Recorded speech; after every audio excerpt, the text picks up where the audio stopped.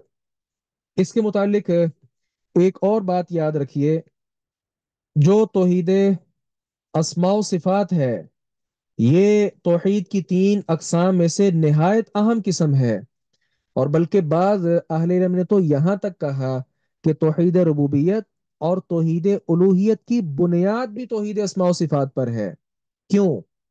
جب اللہ تبارک و تعالیٰ کو اس کے اسماء اور صفات میں اکیلا نہ سمجھا جائے، اس میں شرک کیا جائے، اللہ کے اسماء اوروں کو بھی دیے جائیں، اللہ کی صفات اوروں میں بھی بانٹی جائیں، تو پھر نہ توحید ربوبیت قائم رہ سکتی ہے، نہ توحید الوہیت قائم رہ سکتی ہے۔ مثال کے طور پہ رزاق اللہ تبارک و تعالیٰ ہے، پیدا کرنے والا، رزق دینے والا اللہ تبارک و تعالیٰ ہے۔ اگر کوئی کہے کہ کوئی اور بھی ہے، فلاں بھی بیٹا دے دیتا ہے، فلاں بھی کرنی بھرنی والا ہے، فلاں بھی میرا کاروبار چمکا سکتا ہے، تو توحید اسماء و صفات میں سب سے پہلے اس نے شرک کیا، اور اس کے بعد اللہ تبارک و تعالیٰ کی توحید ربوبیت میں کیا، اور اس کے بعد جب وہ سمجھے گا کہ چونکہ فلانا بھی کرنی بھرنی والا ہے، تو جب میں اللہ کے سامنے جھک رہا ہوں تو اس کے سامنے بھی مجھے جھکنا چاہیے، اس طرح وہ توحید الوہیت کو بھی روندتا چلا جائے گا، اور ہر طرح کا پکا وہ مشرک بن جائے گا۔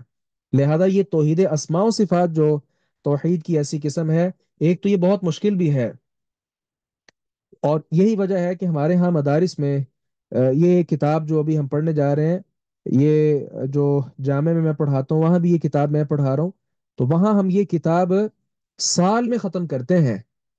وہاں یہ کتاب چونکہ یہ مشکل بھی ہے، اس کی مباحث نہایت مشکل ہیں، لیکن ہم چاہیں گے کہ آسان آسان کر کے چند موٹی موٹی بنیادی بنیادی باتیں انشاءاللہ ذکر کریں، تاکہ ہم کم از کم اپنی اصلاح کرنے والے تو بن سکیں۔ اللہ اکبر کبیرہ۔ تو ہم بات کر رہے تھے کہ کتاب کا یہاں عنوان توحید اسماء و صفات کا ہے۔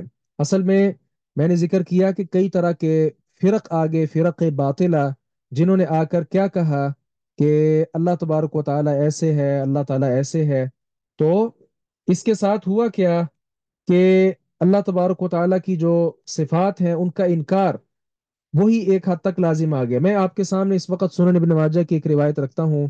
امام ابن ماجہ رحمہ اللہ نے باب قائم کیا ہے، باب اتباع سنت الخلفاء راشدین المہدیین۔